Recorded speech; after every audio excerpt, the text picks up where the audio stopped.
Hello and welcome to the DSR Daily. I'm David Rothkopf, your host, or one of your hosts, and I'm joined by Riley Fessler, who's another one of your hosts. How are you doing today, Riley?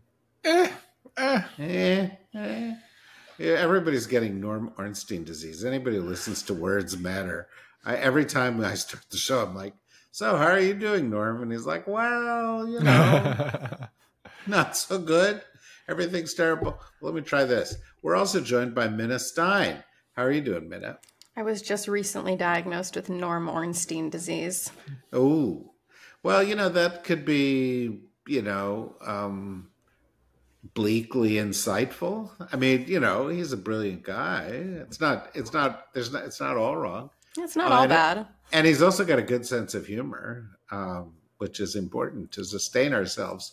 Riley, what's the first story today? Starting bleak.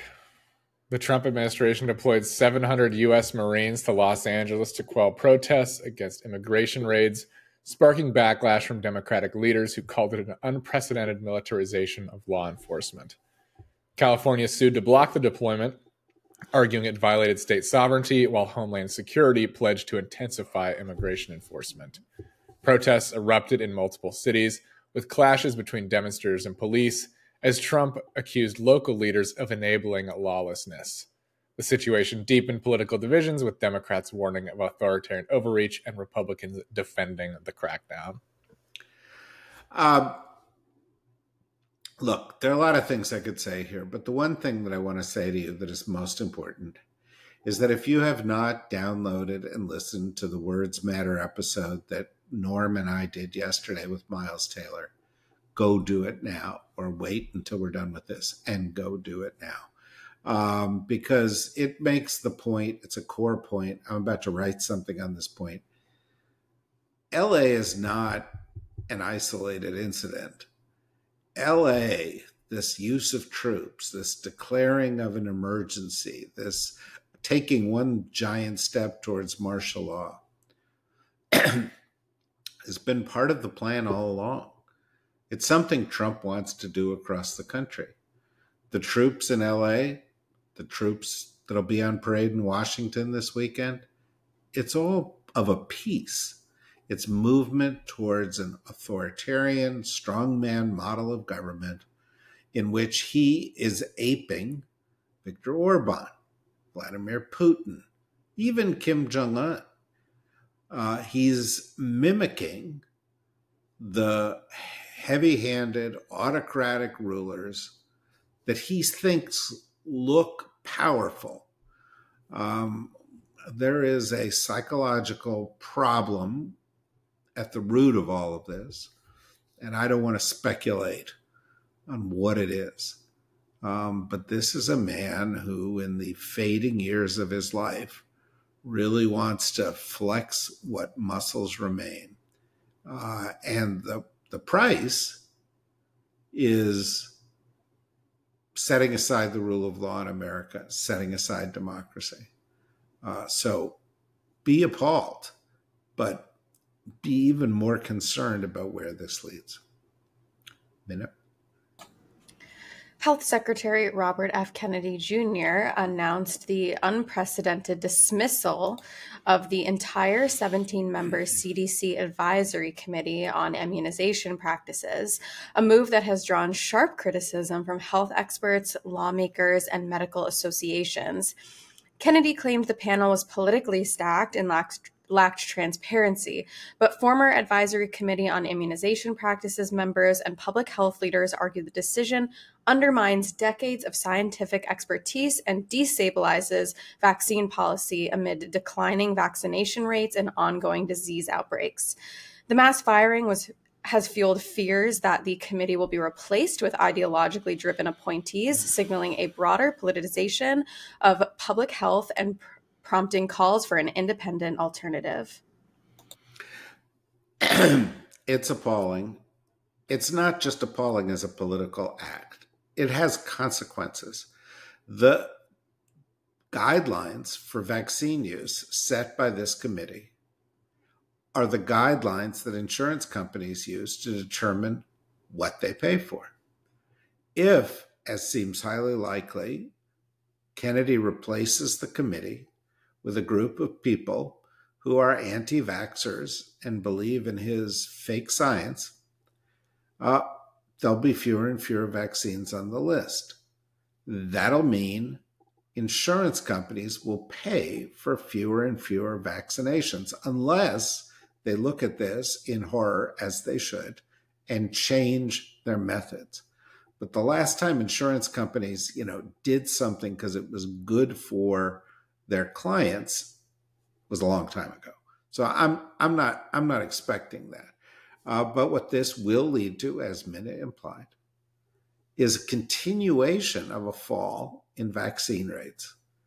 This committee was not political. This committee, every member was actually constrained from having conflicts of interest in ways, by the way, that no one, including RFK Jr., in the Trump administration is. There are plenty of conflicts of interest among the top people in the Trump administration. There were none on this committee, which was a group of distinguished scientists and vaccination experts. It's appalling. People will die. That's the punchline. People will die, others will suffer.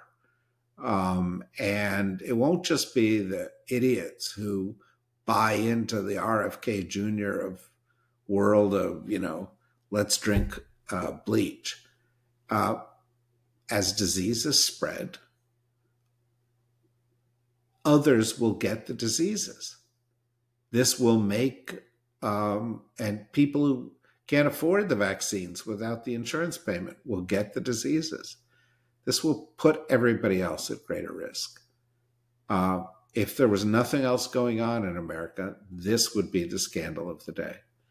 As it happens, unfortunately, there's much more, many scandals alongside it.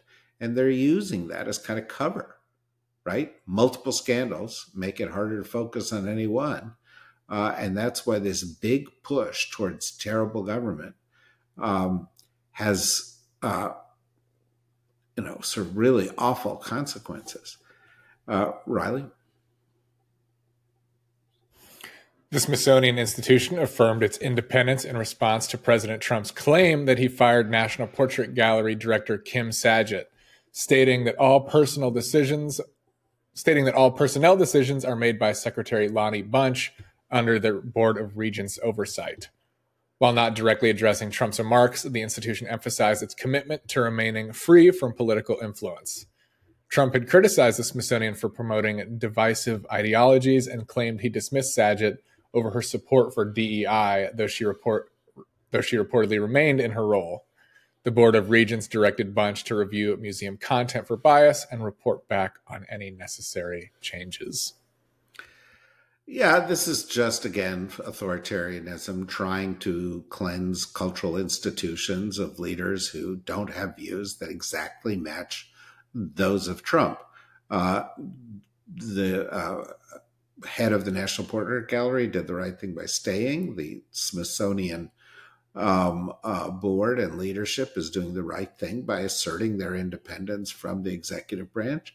Our museums, Kennedy Center, other cultural institutions are not a place for politicians to play.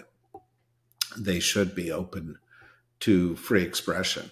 But again, this is authoritarianism. This is one of the many shapes it takes. It changes not just, your basic freedoms and the way the rule of law is applied. It changes science, it changes art, it changes education. It tries to shape everybody to be more in line with the ruling regime. In other words, the opposite of what Trump says he seeks. He doesn't want to eliminate bias. He wants it to be Trumpian bias. Tennessee Republican Representative Mark Green announced he will resign from Congress after a final House vote on the GOP's reconciliation package, citing a, quote, exciting private sector opportunity. His departure will leave Republicans with a slim 219 to 212 majority and open up the influential chairmanship of the House Homeland Security Committee, which has played a central role in shaping Trump-era immigration policy. Green, a veteran and physician, said he stayed in Congress specifically to shepherd Trump's border security priorities through the legislative process, but critics worry his exit could disrupt GOP momentum on immigration issues. Are you worried about that? I'm not worried. Look, I'm not a critic, though. Yeah, well, but who are the critics? This is just, partisan, ship. But there have been some interesting developments, recent polls post-Trump sending, troops into LA that show people don't want that. There are a lot of these kind of centrist Dems, like, whisperers, like, oh, no, but this is how we've got to go and win in the future. Like, yeah, we got to do what Trump's doing on immigration. People don't want heavy-handed, inhumane immigration policies that rip people out of their communities who are contributing to those communities, and ignore the rule of law and ignore what's decent. People want the laws to be followed, bad guys to be kicked out of the country after they have due process, people who have been in the country a long time and who are actively contributing to the community to have a path to citizenship. They want decency, common sense, humanity. They don't want Democrats to go, oh, yeah, I could get tough like Trump. That's a mistake. And, if there is any silver lining to the overreach of this effort in LA that'll spread across the country,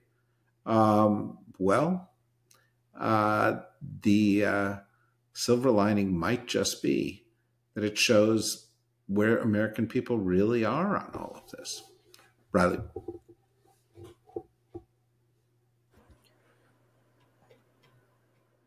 Meta is launching a new AI research lab focused on achieving superintelligence, an advanced AI surpassing human cognitive abilities as it competes with rivals like OpenAI and Google. The company has recruited Alexander Wang, CEO of Scale AI, and is investing billions in his startup while poaching top researchers from competitors. Mark Zuckerberg has prioritized AI development, integrating it across Meta's products. But the company faces challenges, including employee turnover and skepticism over performance benchmarks. The move underscores Meta's aggressive push to lead in AI, despite regulatory scrutiny and internal hurdles. Yeah, well, that's what everything's about these days. You would expect Meta to be pushing on this, and we're going to see different companies break through with different levels of development on AI-related products. And that's frankly why Still Consciousness, the podcast we do on AI, has been so successful over the course of the past year and a half, because we really are doing the deep dive and we're bringing the facts about AI as opposed to the generalities and the free-floating anxiety about AI that you get if you're just skimming the headlines. Unfortunately, there has been this kind of group that has emerged that is just anti-AI.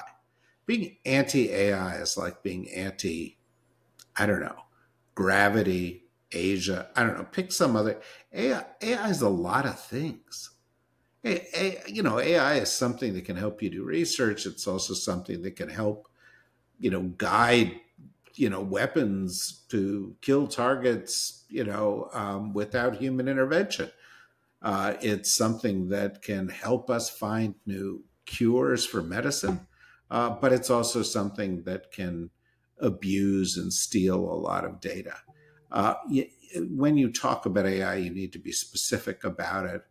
There are breakthroughs on a daily basis.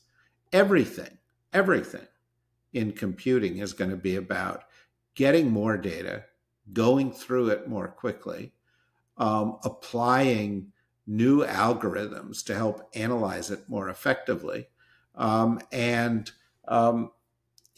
is net a good thing. Is it going to be disruptive? Yeah, it is. And just like the people are like all AI is bad, the people are like all AI is good. There will be no job losses. It'll create all these new jobs. No, that's also not true. There will be big disruptions. Big categories of work are going to be displaced by AI. Might new things come up? They might. Nobody knows. Nobody knows. We're far too early in this thing. That's why with AI, just like with almost everything else, listen to the experts, read conflicting points of view, and try to develop your own sort of critical analysis of where we are. That's what we're about. That's what DSR is about. We're about bringing experts in, presenting the case, letting you draw your own conclusions, but do it based on facts and expertise.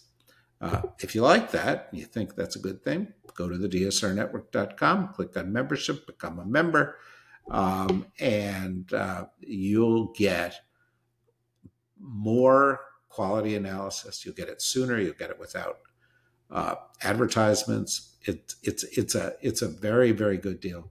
But it also helps us as an organization, putter forward. We're not a big media company. We're a very small media company. But I think we play an important role, and the people who've been with us for the past 10 years listening to our different podcasts keep coming back. And that is the surest sign to us that we're doing something right. We're grateful for that. We're grateful for all of you out there. We'll be back right here tomorrow at the DSR Daily, with the Daily Blast, with Deep State Radio, with Words Matter, with Still Consciousness, with AI, Energy, and Climate, with the whole range of podcasts that you get here. So please join us again. Until then, thank you, Riley. Thank you, Minna. Bye-bye.